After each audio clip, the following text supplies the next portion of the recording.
Related ആയിട്ടുള്ള ടോപ്പിക്കുകൾ Google search ചെയ്തു. അപ്പോൾ ഇന്ത്യയിൽ ഏതൊക്കെ ലാബ്സ് ആണ് അതിനുവേണ്ടി വർക്ക് ചെയ്യുന്നത് എന്ന് എനിക്ക് ഫിഗർ ഔട്ട് ചെയ്യാൻ പറ്റി. അപ്പോൾ അവിടുത്തെ പ്രൊഫസേഴ്സിന്റെ ഇമെയിൽ ഐ ഡി ഒക്കെ നമുക്ക് ഈസിലി അവൈലബിൾ ആണ്. അപ്പൊ നമുക്ക് ഡയറക്റ്റ് ഒരു മെയിൽ അയക്കാവുന്നതേ ഉള്ളൂ. നമ്മുടെ ഒരു CV വെച്ചിട്ട് അല്ലെങ്കിൽ നമ്മുടെ ഒരു ചെറിയ ഇൻട്രസ്റ്റ് എന്താന്ന് കവർ ലെറ്റർ പോലെ മെയിലിൽ തന്നെ മെൻഷൻ ചെയ്തിട്ട് നമുക്ക് കോൺടാക്ട് ചെയ്യാം. അപ്പൊ പല ഇമെയിലുകൾക്കും നമുക്ക് റിപ്ലൈ വന്നോളണമെന്നില്ല. നമ്മളൊരു 10 ഇമെയിൽ അയച്ചിട്ട് അയ്യോ എനിക്ക് റിപ്ലൈ വന്നില്ല, ഇതൊന്നും കിട്ടില്ല എന്ന് പറഞ്ഞിരിക്കുന്നതിൽ ഒരർത്ഥമില്ല. നമ്മൾ കണ്ടിന്യൂസ് ആയിട്ട് ശ്രമിച്ചുകൊണ്ടിരിക്കണം. ഇത് നമ്മുടെ എഫേർട്ടാണ്.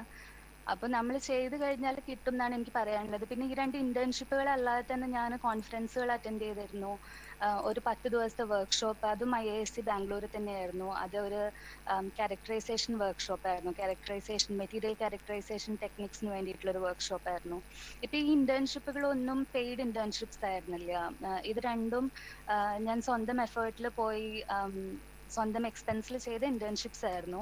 പക്ഷെ ഞാൻ ഈ പറഞ്ഞ ഒരു 10 ദിവസത്തെ വർക്ക്ഷോപ്പ് ഒരു പെയ്ഡ് വർക്ക്ഷോപ്പ് ആയിരുന്നു. അതും ഇതേപോലെ ഞാൻ സെർച്ച് ചെയ്തപ്പോൾ കിട്ടിയതാണ്. അപ്പൊ നമ്മള് പ്രൊആക്റ്റീവ് ആയിട്ട് ഇങ്ങനത്തെ കാര്യങ്ങളൊക്കെ നമ്മൾ സ്വന്തം താല്പര്യത്തിൽ നമ്മൾ സെർച്ച് ചെയ്ത് കണ്ടുപിടിക്കണം. ഇങ്ങനത്തെ ഇന്റേൺഷിപ്പുകളൊക്കെ നമ്മുടെ കോഴ്സിന്റെ ഇടയിൽ ചെയ്യുന്നത് വളരെ ഹെൽപ്ഫുൾ ആയിരിക്കും നമ്മുടെ ഒരു ഫ്യൂച്ചർ കരിയറിന് വേണ്ടിയിട്ട് എന്നാണ് എനിക്ക് പറയാനുള്ളത്. അപ്പൊ അത് കഴിഞ്ഞപ്പോൾ പിന്നെ ഞാൻ പറഞ്ഞു എൻ്റെ ഈ ഇന്റഗ്രേറ്റഡ് MTech നാനോ ടെക്നോളജി കോഴ്സിൽ അവസാനത്തെ 6 മാസം മാസ്റ്റർ തിസിസ് ആയിരുന്നു. അപ്പൊ മാസ്റ്റർ തിസിസ് എന്നുള്ളത് അതും ഇന്ത്യയിൽ ചെയ്യാം, ഞാൻ പഠിച്ച യൂണിവേഴ്സിറ്റിയിൽ തന്നെ ചെയ്യാം. പക്ഷെ എന്റെ ചില സീനിയേഴ്സ് ഈ മാസ്റ്റർ തിസിസ് ചെയ്യാൻ വേണ്ടിയിട്ട് അവർ പുറത്തു പോയി. അപ്പൊ അങ്ങനെയും ഒരു സാധ്യത ഉണ്ടെന്ന് നമുക്ക് അപ്പോഴാണ് മനസ്സിലാവുന്നത്. നമുക്ക് പറഞ്ഞു തരാൻ അധികം ആരുമില്ല. നമ്മള് വേറെ ആരെങ്കിലും ചെയ്യുന്നത് കണ്ട് ഫോളോ ചെയ്യാണ്. അപ്പൊ ഈ മാസ്റ്റർ തിസിസ് അപ്ലിക്കേഷൻസും ഞാൻ ഈ പറഞ്ഞ പോലെ ഞാൻ എങ്ങനെ ഇന്റേൺഷിപ്പിന് അപ്ലൈ ചെയ്തോ അതുപോലെ തന്നെയാണ് ഞാൻ മാസ്റ്റർ തിസിസിനും അപ്ലൈ ചെയ്തത്. ഈ പറഞ്ഞ പോലെ വേൾഡ് വൈഡ് ആയിട്ട് ഞാൻ സെർച്ച് ചെയ്തു, ജനറൽ ഗൂഗിൾ സെർച്ച്. അപ്പൊ നമുക്ക് ഇൻട്രസ്റ്റ് ഉള്ള ഒരു ഫീൽഡിൽ ഏതൊക്കെ പ്രൊഫസേഴ്സ് അല്ലെങ്കിൽ കമ്പനീസ് ഇൻഡസ്ട്രീസിലും അവരിങ്ങനെ ഈ ചെറിയ മാസ്റ്റർ തിസിസ് ഒക്കെ ഓഫർ ചെയ്യും. അപ്പൊ നമ്മൾ അങ്ങനെ സെർച്ച് ചെയ്ത് കണ്ടുപിടിച്ച് അപ്ലിക്കേഷൻ അയക്കാൻ പറ്റുന്നത് ഇതൊക്കെ ഉള്ളൂ. ഈ മാസ്റ്റർ തിസിസ് ഞാൻ ചെയ്തത് എൻ്റെ കോഴ്സിൽ 6 മാസം ചെയ്താൽ മതിയായിരുന്നു. പക്ഷെ ഞാൻ ഓൾമോസ്റ്റ് 9 മന്ത്സ് ഞാൻ മാസ്റ്റർ തിസിസ് ചെയ്തിട്ടുണ്ട്. ഈ മാസ്റ്റർ തിസിസിന് വേണ്ടിയിട്ടാണ് ഞാൻ ആദ്യമായിട്ട് ഇന്ത്യയിൽ നിന്ന് പുറത്തേക്ക് വരുന്നത്. അപ്പോൾ അത് കാൾസ്ട്രോയെ ഇൻസ്റ്റിറ്റ്യൂട്ട് ഓഫ് ടെക്നോളജി ജർമ്മനി അവിടെ ഉള്ള ഒരു റിസർച്ച് ഗ്രൂപ്പിലാണ് ഞാൻ എൻ്റെ മാസ്റ്റർ തിസിസ് ചെയ്തത്. അപ്പോൾ നിങ്ങൾക്ക് നോക്കിയാൽ അറിയാം, എൻ്റെ ഫസ്റ്റ് ഇന്റേൺഷിപ്പ് ഞാൻ ഇന്ത്യൻ ഇൻസ്റ്റിറ്റ്യൂട്ട് ഓഫ് സയൻസിൽ ചെയ്തത് graphene synthesis and Raman spectroscopy ആയിരുന്നു. അപ്പോൾ എനിക്ക് കിട്ടിയ മാസ്റ്റർ തിസിസും ഏകദേശം ആ ഒരു റിലേറ്റഡ് ടോപ്പിക്കാണ്, ഗ്രാഫീൻ റിലേറ്റഡ് ടോപ്പിക്കാണ്. Metal oxide graphene field effect ട്രാൻസിസ്റ്റേഴ്സിന്റെ ഫാബ്രിക്കേഷനും ക്യാരക്ടറൈസേഷനും ആയിരുന്നു ഞാൻ മാസ്റ്റർ തിസിസിൽ ചെയ്തിരുന്നത്. അപ്പൊ ഞാൻ പറഞ്ഞു വന്നത് എന്താണെന്ന് വെച്ചാൽ, നമ്മൾ ഒരു ഇന്റേൺഷിപ്പ് ചെയ്യുമ്പോൾ നമുക്കൊരു പെർട്ടിക്കുലർ ടോപ്പിക്കിൽ നമുക്കൊരു എക്സ്പീരിയൻസ് കിട്ടുകയാണ്. ഒരു ചെറിയ പ്രോജക്റ്റ് ചെയ്താൽ കൂടെ നമുക്ക് അതിനെപ്പറ്റി ഒരു കൂടുതൽ അറിവ് കിട്ടുകയാണ്. അപ്പൊ ആ ഒരു അറിവ് വെച്ചിട്ട് അല്ലെങ്കിൽ ആ ഒരു എക്സ്പീരിയൻസ് വെച്ചിട്ട് നമ്മുടെ കരിയറിന്റെ ഒരടുത്ത സ്റ്റേജിൽ പോകുമ്പോൾ അത് എപ്പോഴും ഹെൽപ്ഫുൾ ആവും. അപ്പൊ ഈ ഒരു ഇന്റേൺഷിപ്പ് എക്സ്പീരിയൻസ് ആണ് എനിക്ക് പിന്നെ ഒരു മാസ്റ്റർ തിസിസ് പൊസിഷൻ കിട്ടാൻ വേണ്ടിയിട്ട് ഹെൽപ്ഫുൾ ആയത്. ഈ മാസ്റ്റർ തിസിസ് ഫണ്ടഡ് ആയിരുന്നു. ഫണ്ടഡ് എന്ന് പറഞ്ഞു കഴിഞ്ഞാൽ വളരെ ഒരു ചെറിയ ഫണ്ടിങ് ആയിരുന്നു. Almost 500 euros. 500 യൂറോസ് എന്ന് പറയുമ്പോൾ നമ്മൾ ഇന്ത്യൻ റുപ്പിയിൽ ട്രാൻസ്ലേറ്റ് ചെയ്യുമ്പോൾ അത്യാവശ്യം നല്ലൊരു എമൗണ്ട് ആണ് എന്നുണ്ടെങ്കിലും നമ്മൾ പുറത്ത് വന്നിട്ട് താമസിക്കുമ്പോൾ നമ്മുടെ എക്സ്പെൻസ് അതേപോലെ കൂടും.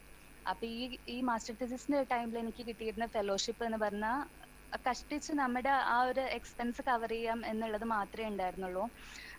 But I was really happy that I could get a position with a kind of fellowship. Doesn't matter how big the fellowship is or how small it is, at least something is quite useful. അപ്പൊ നിങ്ങൾ may be നിങ്ങൾക്ക് ഉണ്ടാവുന്ന ഒരു question, ഞാൻ എത്ര emails അയച്ചിട്ടുണ്ടാവും ഇങ്ങനെ ഒരു position കിട്ടാൻ വേണ്ടിയിട്ട്. ഞാൻ ഇപ്പോൾ അത് എന്താ പറയുക, റീകോൾ ചെയ്യുകയാണെന്നുണ്ടെങ്കിൽ ഞാൻ ഒരു ഓൾമോസ്റ്റ് 350 ഇമെയിൽസ് അയച്ചിട്ടുണ്ടാവും. എൻ്റെ ജിമെയിൽ അക്കൗണ്ടിൽ ഇപ്പോഴും ഞാനതൊരു മാസ്റ്റർ തിസിസ് എന്ന് പറഞ്ഞിട്ട് ഒരു സെപ്പറേറ്റ് ഫോൾഡറിലാണ് ആ ഇമെയിൽസ് ഒക്കെ ഞാൻ ഇട്ട് വെച്ചിട്ടുള്ളത്. സോ ഓൾമോസ്റ്റ് 350 ഇമെയിൽസ് ഞാൻ ആ സമയത്ത് ഈ ഒരു മാസ്റ്റർ തിസിസ് കിട്ടാൻ വേണ്ടിയിട്ട് ഞാൻ അപ്ലൈ ചെയ്തിരുന്നു. ഇതും ഈ പറഞ്ഞ പോലെ എൻ്റെ കോളേജിൽ നിന്ന് പ്രത്യേകമായിട്ട് ഇതിന് വേണ്ടിയിട്ടുള്ള ഒരു സപ്പോർട്ടോ ഒരു ഗൈഡൻസോ ഉണ്ടായിരുന്നില്ല. I think you should feel really privileged to have such a cell in your college like Cgpu. ഇത് എല്ലാ കോളേജസിലും ഉണ്ടാവുന്ന ഒരു കാര്യമല്ല. അപ്പൊ ഇതേപോലത്തെ ഒരു സെൽ ഉണ്ടാവുക, ഇതേപോലത്തെ ഒരു ടീം നിങ്ങൾക്ക് ഒരു ഗൈഡൻസിന് വേണ്ടി ഉണ്ടാവുക എന്ന് പറയുന്നത് തന്നെ വലിയ കാര്യമാണ്. പല കോളേജുകളിലും അത് ഉണ്ടായിക്കൊള്ളണം എന്നില്ല. അപ്പൊ ഞാൻ പറഞ്ഞ പോലെ ഇവിടെ എൻ്റെ യൂണിവേഴ്സിറ്റിയിൽ ഇങ്ങനത്തെ ഇതുപോലത്തെ ഉള്ള ടോക്സ് കൂടെ ഉണ്ടായിരുന്നില്ല. ഇപ്പൊ നമ്മളൊരു റെക്കമെൻഡേഷൻ ലെറ്റർ ചോദിച്ചാൽ അവർ തരും, എന്തെങ്കിലും ഒരു സപ്പോർട്ട് ചോദിച്ചാൽ അവർ ചെയ്തു തരും എന്നല്ലാതെ അവരായിട്ട് നമുക്ക് പ്രത്യേകിച്ച് ഒരു സപ്പോർട്ട് ആ സമയത്ത് തന്നിരുന്നില്ല. നമ്മൾ സ്വയം കണ്ടുപിടിച്ച് പോകുന്ന ഒരു സംഭവമായിരുന്നു ഈ മാസ്റ്റർ തീസിസും. അപ്പൊ ഈ പറഞ്ഞ പോലെ ഞാൻ മാസ്റ്റർ തീസിസ് കാൽസ്രൂയിൽ ചെയ്തു, institute of nano technology, Karlsruhe institute of technology എന്ന് പറഞ്ഞ യൂണിവേഴ്സിറ്റിയിൽ ഞാൻ 9 months ഞാൻ അവിടെ മാസ്റ്റർ തീസിസ് ചെയ്തു. ഇൻ ബിറ്റ്വീൻ ഞാൻ എൻ്റെ മാസ്റ്റർ തീസിസ് ഡിഫെൻഡ് ചെയ്തു, കാരണം എനിക്ക് 6 months മതിയായിരുന്നു എൻ്റെ കരിക്കുലം വൈസ്. സോ ഞാൻ ഓൾറെഡി മാസ്റ്റർ തീസിസ് ഡിഫെൻഡ് ചെയ്ത് കഴിഞ്ഞിട്ട് പിന്നെ ഞാൻ 9 മാസം അവിടെ മാസ്റ്റർ തീസിസ് കണ്ടിന്യൂസ് ആയിട്ട് ചെയ്തത്. അത് ഓൾറെഡി എൻ്റെ സൂപ്പർവൈസർ അന്ന് പറഞ്ഞിരുന്നു, ഇപ്പം നിങ്ങളൊരു 5 മാസം അല്ലെങ്കിൽ 6 മാസം എന്ന് വരുമ്പോൾ ചിലപ്പോൾ അത് വളരെ ഷോർട്ട് പീരീഡ് ആവും, അതുകൊണ്ട് ഒരു 9 to 10 months എങ്കിലും ചെയ്യണം, എന്നാലേ നമുക്ക് പ്രോജക്റ്റ് ഫിനിഷ് ചെയ്യാൻ പറ്റുള്ളൂ എന്ന് ആദ്യം പറഞ്ഞിരുന്നു എൻ്റെ അടുത്ത്. അപ്പോൾ ഇപ്പോൾ ഇതൊരു മാസ്റ്റർ തീസിസിന് വേണ്ടി പോവാ എന്നുള്ള ആ ഒരു രീതിയിൽ മാത്രം കാണണ്ട. അപ്പോൾ നമ്മൾ ബാച്ചിലേഴ്സ് കഴിഞ്ഞു കഴിഞ്ഞാലും ഇതേപോലത്തെ സ്റ്റുഡൻറ് റിസർച്ച് അസിസ്റ്റന്റ് പൊസിഷൻസ് ഇതേപോലെയുള്ള യൂണിവേഴ്സിറ്റികളിൽ വേൾഡ് വൈഡ് ആയിട്ട് ഉണ്ടാവും. അപ്പം നമ്മളത് സെർച്ച് ചെയ്ത് നോക്കിയാലേ അറിയുള്ളൂ. അപ്പൊ ഇതുപോലെയുള്ള എന്താ പറയുക ഷോർട്ട് പ്രോജക്റ്റ് ഓപ്പർച്യൂണിറ്റീസ് അല്ലെങ്കിൽ ഇന്റേൺഷിപ്പ് ഓപ്പർച്യൂണിറ്റീസ് എല്ലാം അവൈലബിൾ ആണ്. ഇപ്പൊ ഞാൻ ഈ മാസ്റ്റർ തീസിസ് ചെയ്തുകൊണ്ടിരുന്ന സമയത്ത് ഞാൻ അവിടെ വേറെയും ഇന്ത്യൻ സ്റ്റുഡൻസിനെ ഞാൻ മീറ്റ് ചെയ്തിട്ടുണ്ട്. അപ്പൊ അങ്ങനെ വന്ന ഇന്ത്യൻ സ്റ്റുഡൻസ് പലരും 1 month ഇന്റേൺഷിപ്പ് ചെയ്യാൻ അല്ലെങ്കിൽ 2 months ഇന്റേൺഷിപ്പ് ചെയ്യാൻ വേണ്ടിയിട്ട് അബ്രോഡ് പോയവരും ഉണ്ട്. അപ്പൊ അങ്ങനെ ഒരു സ്കോപ്പ് ഉണ്ടെന്ന് ഞാൻ ഈ ഇന്റേൺഷിപ്പ് ചെയ്യുന്ന സമയത്ത് ഞാൻ ചിന്തിക്കുന്നില്ല. കാരണം ഇത്രയും ചെറിയൊരു സമയം 1 month അല്ലെങ്കിൽ 2 months ഒരു വിസ ഒക്കെ അറേഞ്ച് ചെയ്ത് അല്ലെങ്കിൽ അങ്ങനെ ഒരു ഓപ്പർച്യൂണിറ്റി കിട്ടും എന്ന് I didn't think about it. So ഞാൻ ഇന്റേൺഷിപ്പിന് വേണ്ടിയിട്ട് പുറത്തൊരിക്കലും ട്രൈ ചെയ്തിട്ടില്ല. But even that's a kind of opportunity that you could grab. So അങ്ങനത്തെ വളരെ ഷോർട്ട് ടേം ആയിട്ടുള്ള ഇന്റേൺഷിപ്പ് മുതൽ 6 months വരെയുള്ള മാസ്റ്റർ തീസിസ് അല്ലെങ്കിൽ 10 മാസം വരെയുള്ള സ്റ്റുഡന്റ് റിസർച്ച് അസിസ്റ്റന്റ് പൊസിഷൻ, അങ്ങനെ പല ഓപ്പർച്യൂണിറ്റീസും നമ്മൾ സാധാരണ നെറ്റിൽ സെർച്ച് ചെയ്ത് കഴിഞ്ഞാൽ കാണാൻ പറ്റുന്നതാണ്.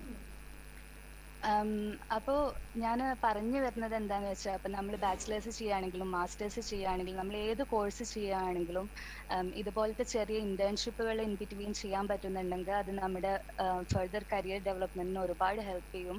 അത് ഇന്റേൺഷിപ്പുകളായിക്കോട്ടെ, ചെറിയ വർക്ക്ഷോപ്പുകളായിക്കോട്ടെ, അല്ലെങ്കിൽ കോൺഫറൻസുകളായിക്കോട്ടെ, ഇതെല്ലാം നമുക്ക് പിന്നീട് ഉപകാരത്തിൽ വരും. ഇപ്പോൾ ഞാൻ ഈ പറഞ്ഞ പോലെ മാസ്റ്റർ തീസിസ് ചെയ്യാം, പിന്നെ പുറത്ത് പഠിക്കാൻ വേണ്ടിയിട്ടുള്ള ഒരുപാട് ഓപ്പർച്യൂണിറ്റീസും ഉണ്ട്, അല്ലെങ്കിൽ PhD ചെയ്യാം.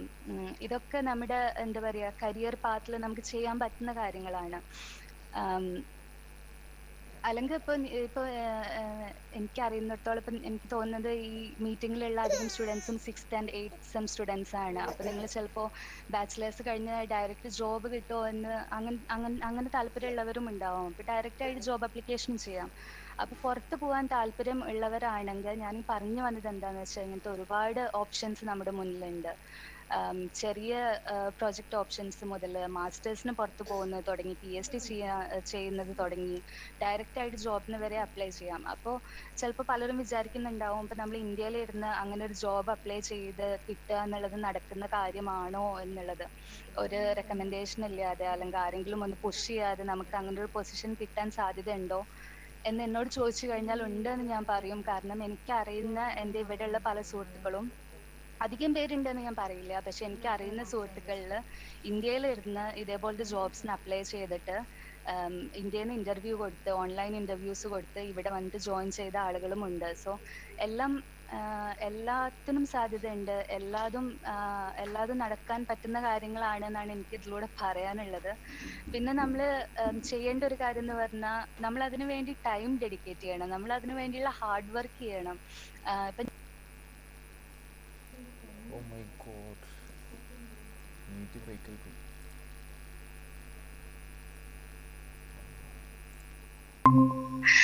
CV ഓൾറെഡി പ്രിപ്പയർ ചെയ്ത് വെക്കും, കവർ ലെറ്റർ പ്രിപ്പയർ ചെയ്ത് വെക്കും.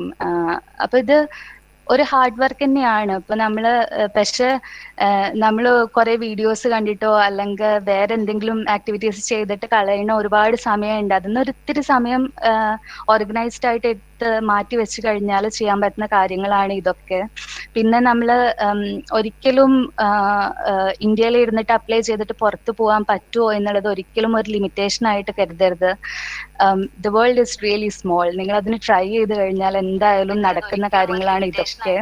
ഇപ്പൊ എനിക്ക് നിങ്ങളുടെ മുന്നിൽ ഇരുന്നിട്ട് ഇങ്ങനെ ഒരു ടോക്ക് തരാൻ പറ്റും, അല്ലെങ്കിൽ ഇങ്ങനെ ഒരു എക്സ്പീരിയൻസ് ഷെയർ ചെയ്യാൻ പറ്റും എന്നുണ്ടെങ്കിൽ ഇത് നടക്കും എന്നുള്ളതാണ് അതിന്റെ സത്യം. കാരണം ഞാൻ വളരെ ഒരു മിഡിൽ ക്ലാസ് ഫാമിലിയിൽ നിന്ന്, വളരെ സാധാരണ ഒരു ഫാമിലിയിൽ നിന്ന് വരുന്ന ഒരാളാണ്.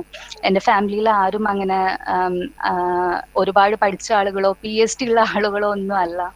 അപ്പോ നമ്മൾ സ്വന്തമായിട്ട് നമുക്കൊരു മോട്ടിവേഷൻ ഉണ്ട്, നമുക്ക് ഇന്ന കാര്യങ്ങൾ ചെയ്യണം എന്ന് ആഗ്രഹമുണ്ട്, നമ്മൾ ട്രൈ ചെയ്താൽ കിട്ടുന്നത് ഇതൊക്കെ ഉള്ളൂ. അതിനൊന്നും ഒരു തടസ്സമല്ല. പിന്നെ ഞാൻ ഈ പറഞ്ഞ പോലെ ഇങ്ങനത്തെ ഈ ചെറിയ ചെറിയ കാര്യങ്ങൾ നമ്മുടെ ഓൾറെഡി പഠനത്തിന്റെ ഇടയിൽ ചെയ്യുമ്പോൾ, ഇന്റേൺഷിപ്പുകളായാലും വർക്ക്ഷോപ്പുകളായാലും, അതൊക്കെ നമ്മുടെ കരിയറിന്റെ അടുത്ത സ്റ്റേജിന് നമ്മള് ഹെൽപ്പ് ചെയ്യും. So it's all A bridging stone actually. പിന്നെ എന്റെ കരിയർ പാത്ത് ഞാൻ കണ്ടിന്യൂസ്ലി പറയുകയാണെന്നുണ്ടെങ്കിൽ, അപ്പൊ മാസ്റ്റർ തീസിസ് കഴിഞ്ഞപ്പോൾ പിന്നെ ജോലി വേണം അല്ലെങ്കിൽ PhD വേണം എന്ന് ഞാൻ ആദ്യം തീരുമാനിച്ചിട്ടുണ്ടായിരുന്നില്ല. സോ എന്റെ മുന്നിൽ എല്ലാ ഓപ്ഷൻസും ഉണ്ടായിരുന്നു. ഞാൻ ജോലിക്ക് വേണ്ടി ട്രൈ ചെയ്തിട്ടുണ്ട്, ഞാൻ PhD പൊസിഷൻസ് കിട്ടാൻ വേണ്ടി ട്രൈ ചെയ്തിട്ടുണ്ട്. ഇതൊക്കെ ഞാൻ ആ മാസ്റ്റർ തീസിസ് ചെയ്തുകൊണ്ടിരുന്ന സമയത്ത് ഞാൻ അതിന്റെ പാരലായിട്ട് ചെയ്തിരുന്ന കാര്യങ്ങളാണ്. അപ്പൊ ജർമ്മനി പോലത്തെ ഒരു രാജ്യത്ത് വരുമ്പോൾ ഉള്ള ഏറ്റവും വലിയ പ്രശ്നം എന്ന് പറഞ്ഞാൽ ലാംഗ്വേജ് ആണ്. ഇവിടെ ഇംഗ്ലീഷ് എന്ന് പറയുന്നത് അല്ല ഇവിടുത്തെ കോമൺ ലാംഗ്വേജ്. ഇവിടെ ബിസിനസ് വേൾഡിലായാലും ഇൻഡസ്ട്രിയിലായാലും അക്കാഡമിയിലായാലും ഒക്കെ ജർമ്മൻ എന്ന് പറഞ്ഞ ലാംഗ്വേജ് ആണ് ഇവിടെ ഉള്ളവർ യൂസ് ചെയ്യുന്നത്. ഇപ്പൊ നമ്മൾ റിസർച്ച് ഫീൽഡിൽ വർക്ക് ചെയ്യുമ്പോൾ റിസർച്ച് ഫീൽഡ് കുറച്ചും കൂടി ഇന്റർനാഷണൽ ആണ്. ഒരുപാട് ഇന്റർനാഷണൽ സ്റ്റുഡൻസ് ഉണ്ട്. അതുകൊണ്ട് ഞാൻ എൻ്റെ PhD ഒക്കെ ഇംഗ്ലീഷിൽ തന്നെയാണ് ചെയ്തിട്ടുള്ളത്.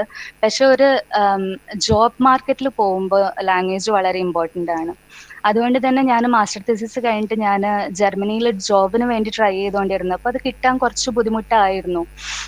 എനിക്ക് അത്ര നല്ല ഓപ്ഷൻസ് ഒന്നും വന്നില്ല. പിന്നെ ഞാൻ PhD ചെയ്യണോ ചെയ്യണ്ടേ എന്നുള്ള ആ ഒരു എന്താ പറയാ, I was not so sure about it. അപ്പൊ ഞാൻ അതിനു വേണ്ടിയും കൂടി ട്രൈ ചെയ്യുന്നുണ്ടായിരുന്നു. അപ്പൊ ഞാൻ എൻ്റെ PhD ചെയ്തതും ഈ സെയിം യൂണിവേഴ്സിറ്റിയിലാണ്, കാൾസ്ട്രൂ ഇൻസ്റ്റിറ്റ്യൂട്ട് ഓഫ് ടെക്നോളജി ജർമ്മനിയിലാണ് ചെയ്തത്. പക്ഷെ ഞാൻ മാസ്റ്റർ തീസിസ് ചെയ്ത ആ ഒരു ഗ്രൂപ്പിലൊന്നും അല്ല ഞാൻ PhD കണ്ടിന്യൂ ചെയ്തത്. അത് ഞാൻ സെപ്പറേറ്റ് അപ്ലൈ ചെയ്ത് വേറൊരു ഗ്രൂപ്പിലാണ് ഞാൻ ജോയിൻ ചെയ്തത്.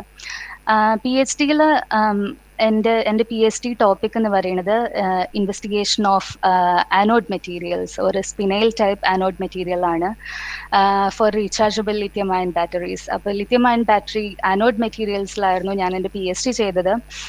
എൻ്റെ PhD ടോപ്പിക്കിൽ മെറ്റീരിയൽ സിന്തസിസ് ഉണ്ടായിരുന്നു, മെറ്റീരിയൽ ക്യാരക്ടറൈസേഷൻ ഉണ്ടായിരുന്നു, ആ ഒരു ബാറ്ററി ലിഥിയം അയൺ ബാറ്ററിയുടെ ഇലക്ട്രോ കെമിക്കൽ പെർഫോമൻസ് ചെക്ക് ചെയ്യാനുണ്ടായിരുന്നു. പിന്നെ ഞാൻ വർക്ക് ചെയ്ത ആ ഒരു പെർട്ടിക്കുലർ മെറ്റീരിയൽ ക്ലാസ് എന്ന് പറഞ്ഞു കഴിഞ്ഞാൽ ഈ സ്പിനൈൽ ക്ലാസ്, മെറ്റൽ അയൺ ഓക്സൈഡ് ക്ലാസ്സിൽ എന്ന് പറഞ്ഞു കഴിഞ്ഞാൽ അതൊരു വളരെ സക്സസ്ഫുൾ ആയിട്ടുള്ളൊരു മെറ്റീരിയൽ അല്ല. അപ്പോൾ വളരെ ഒരുപാട് അഡ്വാൻറ്റേജസ് ഈ മെറ്റീരിയൽസിന് ഉണ്ടെന്നുണ്ടെങ്കിലും ഒരുപാട് ഡ്രോബാക്സ് ഉണ്ട്. ആ മെറ്റീരിയൽ യൂസ് ചെയ്ത് നമ്മളൊരു ബാറ്ററി ഉണ്ടാക്കും, അതിൻ്റെ ലൈഫ് ടൈം അത്ര നല്ലതല്ല. ഇനീഷ്യലി നമുക്ക് അതിൽ നിന്ന് കിട്ടുന്ന റിസൾട്ട്സ് നല്ലതാണെങ്കിലും ആ ബാറ്ററിയുടെ കപ്പാസിറ്റി വളരെ നല്ലതാണെങ്കിലും with time, with life cycle അതിൻ്റെ കപ്പാസിറ്റി കുറഞ്ഞു കുറഞ്ഞു വരും. അപ്പൊ ആ ഒരു മെറ്റീരിയൽ പ്രോപ്പർട്ടി ഇൻവെസ്റ്റിഗേറ്റ് ചെയ്യുക എന്നുള്ളതായിരുന്നു എൻ്റെ PhD ടോപ്പിക്. ആക്ച്വലി എന്തുകൊണ്ടാണ് ഈ മെറ്റീരിയലിന് ഡീകേ സംഭവിക്കുന്നത്, എന്തുകൊണ്ടാണ് നമ്മൾ ആദ്യം കിട്ടുന്ന capacity through out the cycle നമുക്ക് എന്തുകൊണ്ടാണ് കിട്ടാത്തത് എന്നുള്ള ആ ഒരു ഇൻവെസ്റ്റിഗേഷൻ ആയിരുന്നു എൻ്റെ PhD ടോപ്പിക്. So I had to do some kind of understanding of the electrochemical reaction mechanism. ആ ഇലക്ട്രോകെമിക്കൽ റിയാക്ഷൻ മെക്കാനിസം മനസ്സിലാക്കാൻ വേണ്ടിയിട്ട് ഞാൻ യൂസ് ചെയ്തത് XRD ആൻഡ് XAS ടെക്നിക്കാണ്, X-ray diffraction and X-ray absorption spectroscopy. ഇവിടെ ഈ ഫോട്ടോയിൽ കാണുന്നത് ഞാനും എൻ്റെ കൊളീഗും കൂടെ ഈ ഇലക്ട്രോകെമിക്കൽ റിയാക്ഷൻ മെക്കാനിസം മനസ്സിലാക്കാൻ വേണ്ടി XRD ആൻഡ് XAS മെഷർമെന്റ് എടുക്കാൻ പോയ ഒരു ലാബിലെ ഫോട്ടോയാണ്.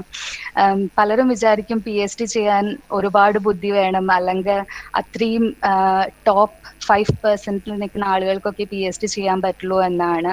പക്ഷെ അതൊരു തെറ്റായ ധാരണയാണ്. അപ്പോൾ എൻ്റെ ഒരു കേസ് പറയുകയാണെന്നുണ്ടെങ്കിൽ ഞാൻ അങ്ങനെ ടോപ്പ് 2% അല്ലെങ്കിൽ ടോപ്പ് 5% വരുന്ന ഒരു സ്റ്റുഡൻ്റ് ആയിരുന്നില്ല. ഞാൻ ഒരു ആവറേജ് സ്റ്റുഡൻ്റ് ആയിരുന്നു. അപ്പൊ എനിക്ക് ഒരു PhD ചെയ്യാൻ പറ്റുന്നുണ്ടെങ്കിൽ ഇന്ന് ഈ ടോക്ക് അറ്റൻഡ് ചെയ്യുന്ന നിങ്ങൾ എല്ലാവർക്കും PhD ചെയ്യാം എന്നെനിക്ക് കോൺഫിഡന്റ് ആയിട്ട് പറയാം. പക്ഷെ നമുക്കതിൽ ഏറ്റവും ആവശ്യമുള്ള ഒരു സംഭവം എന്ന് പറഞ്ഞു കഴിഞ്ഞാൽ നമ്മൾ ആ ചെയ്യുന്ന ടോപ്പിക്കിൽ നമുക്ക് ഇൻട്രസ്റ്റ് വേണം. അപ്പൊ ആ ഒരു ടോപ്പിക്കിൽ ഇൻട്രസ്റ്റ് ഇല്ലാതെ വെറുതെ PhD ചെയ്യാമെന്ന് വിചാരിച്ച് ചെയ്യാൻ പറ്റുന്ന ഒരു സംഭവമല്ല. അപ്പൊ PhD ചെയ്യുമ്പോൾ ഒരുപാട് എന്താ പറയാ ഒബ്സ്റ്റക്കിൾസ് വരും. ആ ഒരു ടോപ്പിക് അത്രയും ഡിഫിക്കൽട്ട് ആയതുകൊണ്ടാണ് നമ്മൾ അതിലൊരു PhD ചെയ്ത് ആ ടോപ്പിക്കിനെ പറ്റി കൂടുതൽ മനസ്സിലാക്കാൻ വേണ്ടി PhD ചെയ്യുന്നത്. So of course it's not an easy task, but you should have the dedication and interest in that particular topic which you are doing the PhD in. So PhD ചെയ്യുമ്പോൾ ഏറ്റവും important ആയിട്ടുള്ള ഒരു കാര്യം നമ്മൾ work ചെയ്യുന്ന ഗ്രൂപ്പാണ്. So നമ്മുടെ work ചെയ്യുന്ന ഗ്രൂപ്പിന്റെ സപ്പോർട്ട്, ഗ്രൂപ്പിലെ അറ്റ്മോസ്ഫിയർ, ഞാൻ പലരും പറഞ്ഞു കേട്ടിട്ടുണ്ട് എൻ്റെ പ്രൊഫസർ തീരെ സപ്പോർട്ടീവ് അല്ല, എനിക്കൊരു സയന്റിഫിക് ആയിട്ടൊരു പ്രശ്നം വരുമ്പോൾ എനിക്കൊരു ഹെൽപ്പ് ചോദിക്കാൻ ഒരാളില്ല, അഡ്വൈസ് ചോദിക്കാൻ ആളില്ല, അങ്ങനത്തെ. പിന്നെ അതല്ലാതെ ഒരുപാട് പൊളിറ്റിക്സ്, അങ്ങനെ ഒരുപാട് പ്രശ്നങ്ങൾ പലരുടെയും PhD ഫേസ് ചെയ്യുന്നതായിട്ട് ഞാൻ തന്നെ എൻ്റെ ഫ്രണ്ട്സിന്റെ ഇടയിൽ കേട്ടിട്ടുണ്ട്. അപ്പോൾ നമ്മൾ PhD ചെയ്യുന്ന ഗ്രൂപ്പ് എത്രത്തോളം നല്ലതാണ് നമ്മൾ ആദ്യം മനസ്സിലാക്കുന്നത് വളരെ വളരെ ഇമ്പോർട്ടന്റ് ആണ്. അത് വളരെ ഒരു കീ ഫാക്ടറാണ് PhD ചെയ്യുമ്പോൾ ആ ഗ്രൂപ്പ് നല്ലതായിരിക്കുക, നല്ല സൂപ്പർവൈസറിന് കിട്ടുക എന്നുള്ളത്. പിന്നെ ഞാൻ ഈ PhD ചെയ്തതിന്റെ ഇടയിൽ തന്നെ ഞാൻ ചില research visits US Argonne national ലാബിലും ലോറൻസ് ബെർക്ക്ലി നാഷണൽ ലാബിലും എൻ്റെ വർക്ക് റിലേറ്റഡ് ആയിട്ട് ഞാൻ റിസർച്ച് വിസിറ്റ്സ് ചെയ്തിട്ടുണ്ട്. ഇതെന്റെ PhD ഓൾറെഡി ഇൻക്ലൂഡഡ് ആയിട്ടുള്ള ഒരു എന്താ പറയാ ആക്ടിവിറ്റി ആയിരുന്നില്ല. അത് ഞാൻ ഈ പറഞ്ഞ പോലെ ഈ മാസ്റ്റർ തീസിസ് അല്ലെങ്കിൽ ഇന്റേൺഷിപ്പ് ഒക്കെ കണ്ടുപിടിച്ച പോലെ വെറുതെ ഗൂഗിൾ ചെയ്തപ്പോൾ ഒരു സ്കോളർഷിപ്പ് ഉണ്ടെന്ന് മനസ്സിലാക്കുകയും ആ സ്കോളർഷിപ്പ് ത്രൂ നമുക്ക് ഇങ്ങനത്തെ ഇന്റർനാഷണൽ വിസിറ്റ്സ് നടത്താൻ പറ്റും, ഇത്ര ഒരു എമൗണ്ട് ഓഫ് മണി അതിന് അലോക്കേറ്റഡ് ആണ് ആ സ്കോളർഷിപ്പ് കിട്ടിക്കഴിഞ്ഞാൽ എന്നറിഞ്ഞ് ഞാൻ അങ്ങനെ അപ്ലൈ ചെയ്ത്, എൻ്റെ പ്രൊഫസറിന്റെ സപ്പോർട്ട് കൂടി ഞാൻ അങ്ങനെ അപ്ലൈ ചെയ്ത് അങ്ങനെയാണ് ഞാൻ ഈ റിസർച്ച് വിസിറ്റ്സിന് വേണ്ടിയിട്ടുള്ള സ്കോളർഷിപ്പ് എനിക്ക് കിട്ടുന്നത്. അപ്പൊ അതും ഒരു നല്ല എക്സ്പീരിയൻസ് ആയിരുന്നു. ഇപ്പോൾ ഈ എൻ്റെ PhD ചെയ്യുന്ന ഗ്രൂപ്പിൽ മാത്രമല്ലാതെ പുറത്ത് പോയിട്ട് വേറെ ലാബുകളിൽ വർക്ക് ചെയ്യാൻ പറ്റുക, ഇതൊരു 30 days 1 month വിസിറ്റ് ആയിരുന്നു. അതിൻ്റെ ഇടയിൽ ഞാനത് വേറെ 2 കോൺഫറൻസുകൾ കൂടിയിട്ട് ക്ലബ് ചെയ്തിട്ട് മൊത്തത്തിൽ 2 months ഒരു വിസിറ്റാണ് ഞാൻ ചെയ്തത്. അപ്പോൾ അതൊക്കെ വളരെ ഒരു നല്ല ഓപ്പർച്യൂണിറ്റി ആണ്. നമ്മൾ പിന്നെ ഒരു ജോലിക്ക് വേണ്ടി അപ്ലൈ ചെയ്യുമ്പോൾ ഇതൊക്കെ നമ്മുടെ CV ഇട്ട് കഴിഞ്ഞാൽ വളരെ നല്ലതാണ്, ഇങ്ങനത്തെ റിനൗൺഡ് ആയിട്ടുള്ള ലാബ്സിലൊക്കെ വർക്ക് ചെയ്യാൻ പറ്റി എന്നുള്ളത്. പിന്നെ വേറെ ഇമ്പോർട്ടൻ്റ് ആയിട്ടുള്ളൊരു കാര്യം എനിക്ക് പറയാനുള്ളത്, ഇപ്പോൾ ബാച്ചിലേഴ്സ് കഴിഞ്ഞിട്ട് മാസ്റ്റേഴ്സ് ചെയ്യണം, മാസ്റ്റേഴ്സ് കഴിഞ്ഞിട്ട് PhD ചെയ്യണം, ഇതൊക്കെ ഒരു വലിയ ഒരു ലോങ് എന്താ പറയുക വളരെ ലോങ് ടേം ആയിട്ട് പഠിക്കണ്ടേ, ഇതിനൊക്കെ കുറേ ടൈം കൺസ്യൂമിങ് അല്ലേ, ജോലി കുറേ കഴിഞ്ഞിട്ട് കിട്ടുക എന്നൊക്കെ പറയുമ്പോൾ നമുക്ക് അത്രയും കാലം നമുക്ക് സെൽഫ് സപ്പോർട്ട് ചെയ്യാൻ പറ്റുമോ, നമ്മുടെ ഫാമിലിക്ക് നമ്മൾ സപ്പോർട്ട് ചെയ്യാൻ പറ്റുമോ എന്നൊക്കെ നിങ്ങൾക്ക് സംശയം ഉണ്ടാവും. എബ്രോഡ് മാസ്റ്റേഴ്സ് ചെയ്യാൻ പറ്റുന്ന കാര്യം ഞാൻ കുറച്ചും കൂടെ കഴിഞ്ഞിട്ട് കുറച്ച് ഡീറ്റെയിൽ ആയിട്ട് എക്സ്പ്ലെയിൻ ചെയ്തുതരാം. പക്ഷെ PhD കാര്യം പറയുകയാണെന്നുണ്ടെങ്കിൽ നിങ്ങൾക്ക് ഒരു PhD ചെയ്യുമ്പോൾ നിങ്ങൾക്ക് ഫെലോഷിപ്പ് കിട്ടും. ഇപ്പൊ എൻ്റെ ഒരു PhD കേസിൽ ഇവിടുത്തെ യൂണിവേഴ്സിറ്റിയിൽ നിന്ന് എനിക്കൊരു ജോബ് കോൺട്രാക്ട് പോലെയായിരുന്നു എൻ്റെ PhD. ആ PhD ത്രൂ ഔട്ട് എനിക്കൊരു സാലറി ഉണ്ടായിരുന്നു. ആ സാലറി എന്താ പറയാ മോർ ദാൻ ഇനഫ് ആണ് ആക്ച്വലി നമ്മുടെ കാര്യങ്ങൾ ചെയ്യാനും.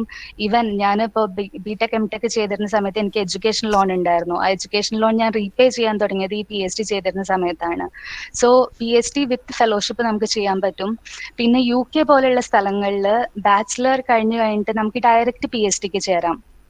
മാസ്റ്റേഴ്സ് ചെയ്യാതെ തന്നെ PhDക്ക് ചേരാൻ പറ്റുന്ന ചില യൂണിവേഴ്സിറ്റികളിൽ അങ്ങനത്തെ ഓപ്ഷൻസും ഉണ്ട്. അപ്പൊ ഇതൊന്നും പലർക്കും അറിയാത്ത കാര്യങ്ങളാണ്. അപ്പൊ എനിക്ക് തന്നെ ഇതിനെ പറ്റിയൊന്നും ഒരു ഐഡിയ ഉണ്ടായിരുന്നില്ല. നമ്മൾ ഇത് കൂടിയൊക്കെ ഈ ഒരു സ്റ്റേജസിലൊക്കെ പോകുമ്പോഴും ആൾക്കാരെ പരിചയപ്പെടുമ്പോഴും ഒക്കെയാണ് നമുക്ക് ഇങ്ങനത്തെ കാര്യങ്ങളെ പറ്റിയൊക്കെ അറിയാൻ സാധിക്കുക. അപ്പോ ഞാൻ പറഞ്ഞു വന്നത്, ഇപ്പൊ UK US ഒക്കെ ചില യൂണിവേഴ്സിറ്റീസിൽ വിത്തൗട്ട് മാസ്റ്റേഴ്സ് നമുക്ക് ബാച്ചിലേഴ്സ് കഴിഞ്ഞിട്ട് ഡയറക്റ്റ്ലി PhD ചെയ്യാൻ പറ്റുന്ന ഓപ്ഷൻസും ഉണ്ട്. പിന്നെ ഞാൻ ഈ പറഞ്ഞ പോലെ മിക്കവാറും PhDsന് നമുക്ക് ഫെലോഷിപ്പ് കിട്ടും. യൂണിവേഴ്സിറ്റിയിൽ നിന്ന് ചിലപ്പോൾ ഡയറക്റ്റ് ജോബ് കോൺട്രാക്ട് ആയിട്ട് കിട്ടും. അല്ല എന്നുണ്ടെങ്കിൽ വേറെ പല സ്കോളർഷിപ്പുകൾക്കും നമുക്ക് അപ്ലൈ ചെയ്യാൻ പറ്റും. അതിനെപ്പറ്റി ഞാൻ കുറച്ച് ഡീറ്റെയിൽ ആയിട്ട് അടുത്ത സ്ലൈഡിൽ ഞാൻ എക്സ്പ്ലെയിൻ ചെയ്യാം. അപ്പോൾ ഇതും ഒരു കരിയർ ഓപ്ഷനാണ്, നമുക്ക് ചെയ്യാൻ പറ്റുന്ന ഒരു കാര്യമാണ്. പിന്നെ നമ്മൾ ജോലി അന്വേഷിക്കാൻ തുടങ്ങുമ്പോൾ നമുക്ക് ബാച്ചിലേഴ്സ് കഴിഞ്ഞിട്ട് ഡയറക്റ്റ് ജോയിൻ ചെയ്യുകയാണെന്നുണ്ടെങ്കിൽ നമ്മുടെ സാലറി സ്കെയിൽ ഒന്നാവും. അത് കഴിഞ്ഞ് നമ്മൾ മാസ്റ്റേഴ്സ് ചെയ്തിട്ടാണ് ജോലി ചെയ്യണേ വെച്ചാൽ നമ്മുടെ സാലറി സ്കെയിൽ ഒന്നും കൂടെ ബെറ്റർ ആവും. PhD ചെയ്തിട്ടാണ് നമ്മൾ പിന്നെ ഒരു ജോലി ചെയ്യണേ വെച്ചാൽ നമ്മുടെ സാലറി സ്കെയിൽ അതിനനുസരിച്ച് ഒന്നും കൂടെ ബെറ്റർ ആവും. സോ നമ്മുടെ ഡിഗ്രി അനുസരിച്ച് കഴിഞ്ഞിട്ട് നമ്മൾ പിന്നെ ഒരു ജോലി അന്വേഷിക്കുമ്പോൾ നമ്മുടെ സാലറി സ്കെയിലും അതിനനുസരിച്ച് വളരെ വ്യത്യാസമായിരിക്കും. പിന്നെ ഞാൻ ഇത് കഴിഞ്ഞിട്ട് ഡയറക്റ്റ് ജോബ് സ്റ്റാർട്ട് ചെയ്തു എൻ്റെ PhD കഴിഞ്ഞിട്ട്. പക്ഷെ ഞാൻ ലിഥിയം അയൺ ബാറ്ററി ഫീൽഡിലല്ല വർക്ക് ചെയ്തത്. ഞാൻ ഈ പറഞ്ഞ പോലെ ലാംഗ്വേജ് ഒരു വലിയ പ്രശ്നമായിരുന്നു ജോബ് കണ്ടുപിടിക്കുന്ന സമയത്ത്. ഞാൻ ജർമ്മനിൽ അത്ര ഫ്ലുവൻ്റ് ആയിരുന്നില്ല. ഞാനിപ്പോൾ ഈ മാസ്റ്റർ തീസിസ് ചെയ്യുന്ന സമയത്തും PhD ചെയ്യുന്ന സമയത്തും ഒക്കെ ജർമ്മൻ കോഴ്സസ് എടുത്തിട്ടുണ്ട്. എന്നിരുന്നാൽ പോലും ബിസിനസ് ഫ്ലുവൻ്റ് ഒന്നും ആയിരുന്നില്ല. അതുകൊണ്ട് എനിക്ക് ആ ഒരു എന്താ പറയാ ലിഥിയം അയൺ ബാറ്ററി റിലേറ്റഡ് ഫീൽഡിൽ ഡയറക്റ്റ്ലി ഒരു ജോബ് കിട്ടാൻ അത്യാവശ്യം ബുദ്ധിമുട്ടായിരുന്നു. അപ്പൊ ഞാൻ ഫസ്റ്റ് ഒരു പ്രൊജക്ട് മാനേജർ പോസ്റ്റിലാണ് ജോയിൻ ചെയ്തത്. അവിടെ ഞാൻ യൂറോപ്യൻ യൂണിയന്റെ H2020 projects, nano materials related ആയിട്ടുള്ള പ്രോജക്റ്റുകളിൽ പ്രൊജക്ട് മാനേജറായിട്ട് വർക്ക് ചെയ്യുക ചെയ്തത്. But that was also A good experience. So എനിക്ക് മാനേജ്മെന്റ് ഫീൽഡിൽ കുറച്ച് താല്പര്യമുള്ള ഒരാളാണ് ഞാൻ. അപ്പൊ എനിക്ക് ആ ഒരു ജോബ് എനിക്ക് വളരെ ഇൻട്രസ്റ്റിംഗ് ആയിട്ട് തോന്നി. ഞാനൊരു 1.5 years ആ ജോലി ചെയ്തു. എന്നിരുന്നാൽ പോലും എനിക്ക് ഈ ബാറ്ററി ഫീൽഡിൽ, ഇ മൊബിലിറ്റി ഫീൽഡിൽ തിരിച്ചു പോകണമെന്നുണ്ടായിരുന്നു. അപ്പൊ ഞാനൊരു 1.5 കൊല്ലം കഴിഞ്ഞപ്പോൾ ഞാൻ ആ ജോബ് റിസൈൻ ചെയ്തിട്ട് പിന്നെ ബാറ്ററി ഫീൽഡിൽ എങ്ങനെ കയറി പറ്റാം എന്നുള്ളൊരു ഇതിലായിരുന്നു. അങ്ങനെ പിന്നെ ഞാൻ ചെയ്തത്, ഞാൻ ഇവിടെ തന്നെ ഒരു യൂണിവേഴ്സിറ്റിയിൽ പോസ്റ്റ് ഡോക്ക് ആയിട്ട് വർക്ക് ചെയ്യാൻ തുടങ്ങി. അപ്പം അത് ബാറ്ററി റിലേറ്റഡ് ഫീൽഡായിരുന്നു. പക്ഷെ വീണ്ടും അത് യൂണിവേഴ്സിറ്റി ജോബാണ്, റിസർച്ച് ഓറിയൻറ്റഡ് ആണ്, ഫുൾ ടൈം ലാബിൽ വർക്ക് ചെയ്യണം, എക്സ്പെരിമെൻ്റൽ ആണ്. എന്നാലും എനിക്ക് ഈ ബാറ്ററി ഫീൽഡിൽ തിരിച്ചു പോകണം എന്നുള്ള താല്പര്യം കാരണം ഞാൻ അങ്ങനെ ഒരു ജോലി സ്റ്റാർട്ട് ചെയ്തു പോസ്റ്റ് ഡോക്ക് ആയിട്ട്. പക്ഷെ അപ്പോൾ തന്നെ ആ സമയത്ത് തന്നെ ഞാൻ ഫോക്സ് വാഗനിൽ ഇൻ്റർവ്യൂ കൊടുത്ത് ആ ഒരു ടൈമിലാണ് എനിക്ക് ഫോക്സ് വാഗനിൽ ജോയിൻ ചെയ്യാൻ പറ്റിയത്. അപ്പോൾ തുടക്കത്തിൽ ഐശ്വർ സാർ പറഞ്ഞു ഞാൻ 8 years ആയിട്ട് ഫോക്സ് വാഗനിൽ വർക്ക് ചെയ്യുന്നുണ്ട്. അങ്ങനെയല്ല കേട്ടോ, ഞാൻ ഫോക്സ് വാഗനിൽ വർക്ക് ചെയ്യാൻ തുടങ്ങിയിട്ട് 1.5 കൊല്ലം ആയിട്ടേ ഉള്ളൂ. അപ്പോൾ എനിക്കറിയാം മിക്കവാറും എൻ്റെ ഈ ഒരു പ്രൊഫൈല് കാരണമാവും നിങ്ങൾ ഈ ഒരു ടോക്കിന് വേണ്ടി എന്നെ ഇൻവൈറ്റ് ചെയ്തത്. Really happy about it. ഞാൻ പേഴ്സണലി സ്പീക്കിംഗ് ഞാൻ വളരെ ഹാപ്പിയാണ് എനിക്ക് ഇങ്ങനൊരു ജോലി ഇങ്ങനൊരു കമ്പനിയിൽ കണ്ടെത്താൻ പറ്റി എന്നുള്ളതിൽ.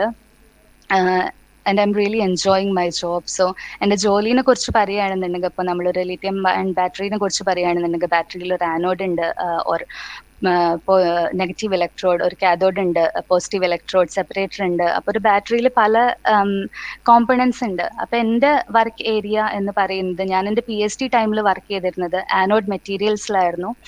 അപ്പോൾ ഫോക്സ് വാഗനിൽ ഞാൻ വർക്ക് ചെയ്യുന്നത് ആനോഡ് മെറ്റീരിയൽ ഡെവലപ്മെൻറ്റ് ടോപ്പിക്കിലാണ്.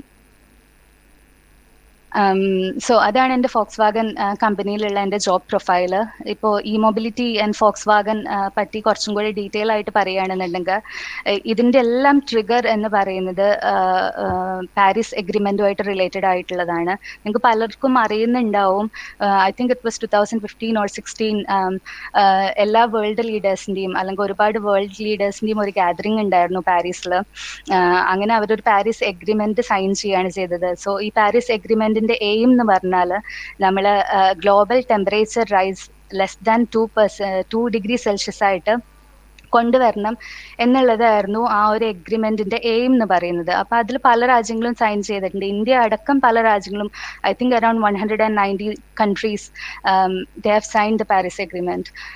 സോ ഇതിന്റെയൊക്കെ ബാക്ക്ഗ്രൗണ്ട് എന്താന്ന് വെച്ചാൽ, നമ്മളൊരു 200 കൊല്ലം മുന്നത്തെ കാര്യം ആലോചിക്കുകയാണെന്നുണ്ടെങ്കിൽ, ഇപ്പോഴത്തെ പോലെ ഇൻഡസ്ട്രിയൽ റെവല്യൂഷൻ സംഭവിച്ചിട്ടുണ്ടായിരുന്നില്ല. ഇപ്പോൾ ഇന്നത്തെ കാലത്ത് നമ്മൾ നോക്കുകയാണെന്നുണ്ടെങ്കിൽ, ഇപ്പൊ നമ്മുടെ ക്ലൈമറ്റ് തന്നെ നോക്കുകയാണെന്നുണ്ടെങ്കിൽ, മഴക്കാലം മാറി വരുന്നു, വേനൽക്കാലത്തിന്റെ സമയം മാറി വരുന്നു, പ്രെഡിക്റ്റ് ചെയ്യാൻ പറ്റാതെയാവുന്നു, പ്രളയം വരുന്നു. കഴിഞ്ഞതിന്റെ മുന്നത്തെ പ്രളയത്തിലൊക്കെ ഒരുപാട് ബുദ്ധിമുട്ട് അനുഭവിച്ച ഒരുപാട് പേര് ചിലപ്പോൾ നമ്മുടെ ഇടയിൽ തന്നെ ഉണ്ടാവും. സോ ഇങ്ങനത്തെ എന്താ പറയാ, പ്രെഡിക്റ്റ് ചെയ്യാൻ പറ്റാത്ത ക്ലൈമറ്റ് ചേഞ്ചുകൾ വരിക, ടെമ്പറേച്ചർ ഇൻക്രീസ് ചെയ്യുക. സോ ഇതിന്റെയൊക്കെ ഏറ്റവും വലിയ കാരണം അല്ലെങ്കിൽ ഇതിനൊക്കെ വേണ്ടിയിട്ടുള്ള ഒരു സൊല്യൂഷൻ ആയിട്ടാണ് ഇവർ പാരീസ് അഗ്രിമെന്റ് സൈൻ ചെയ്യുന്നതും global temperature rise less than 2 degree Celsius ആ ഒരു റേഞ്ചിൽ നിർത്തണം എന്നുള്ളതും ഗ്രീൻ ഹൗസ് ഗ്യാസ് എമിഷൻ എത്രത്തോളം കുറയ്ക്കാൻ പറ്റും നോക്കുന്നതും ഒക്കെ.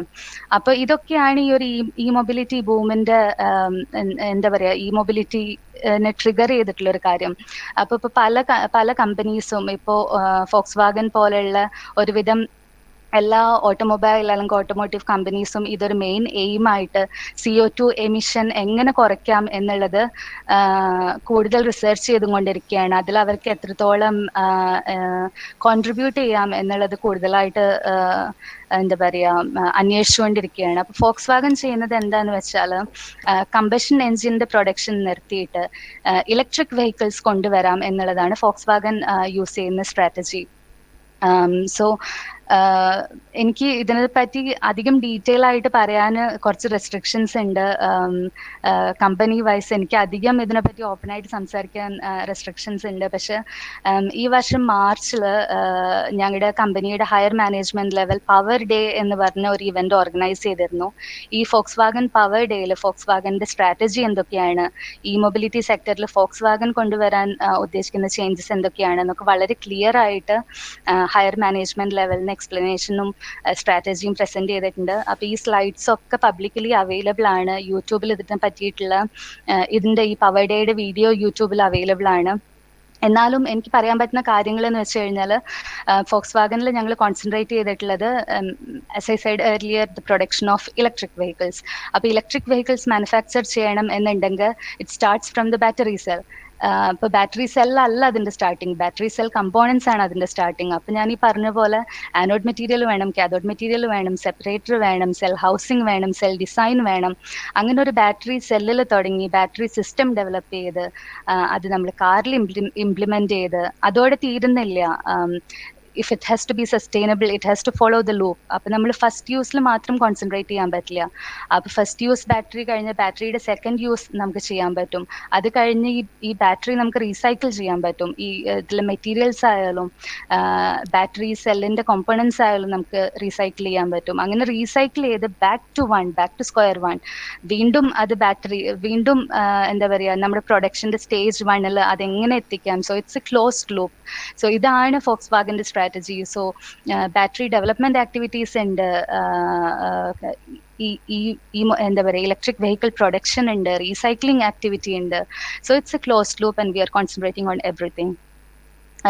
ഇപ്പോ എന്താ പറയാ ഈ വെഹിക്കിൾസിനെ ഇലക്ട്രിക് വെഹിക്കിൾസിനെ കുറിച്ച് പറയുകയാണെന്നുണ്ടെങ്കിൽ ഏറ്റവും വലിയ എയിം എന്ന് പറയുന്നത് കുറഞ്ഞ സമയത്തിൽ ചാർജ് ചെയ്യാൻ പറ്റുക, കുറഞ്ഞ സമയത്തിൽ നമ്മൾ ബാറ്ററി ചാർജ് ചെയ്യാൻ പറ്റുക. ഇപ്പൊ കറന്റ്ലി ഇപ്പൊ അവൈലബിൾ ആയിട്ടുള്ള ഫോക്സ് വാഗൻ എന്ന് പറഞ്ഞ ഒരു ഗ്രൂപ്പാണ്. ഫോക്സ് വാഗനിൽ 12 ബ്രാൻഡ്സ് ഉണ്ട്. Porsche, Audi, Bugatti, Lamborghini, Seat, ഇതൊക്കെ ഫോക്സ് വാഗന്റെ ബ്രാൻഡുകളാണ്. 12 ബ്രാൻഡുകളുണ്ട്.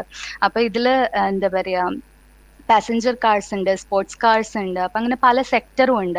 അപ്പൊ ഇപ്പൊ പോർഷെ, ടൈക്കാൻ, ഓഡി, ഇട്രോൺ ഇതൊക്കെ ഓൾറെഡി നമ്മുടെ മാർക്കറ്റിൽ അവൈലബിൾ ആയിട്ടുള്ള ഈ വെഹിക്കിൾസ് ആണ്. ഇപ്പൊ കറന്റ്ലി നമ്മുടെ charging time, battery charging time എന്ന് പറഞ്ഞു കഴിഞ്ഞാൽ 25 മിനിറ്റ്സ് ആണ്. ആ ചാർജിങ് ടൈം കുറച്ച് 12 മിനിറ്റ്സിൽ ചാർജ് ചെയ്ത് എത്ര ദൂരം എങ്ങനെ അതിന്റെ ഡിസ്റ്റൻസ് കൂട്ടാം.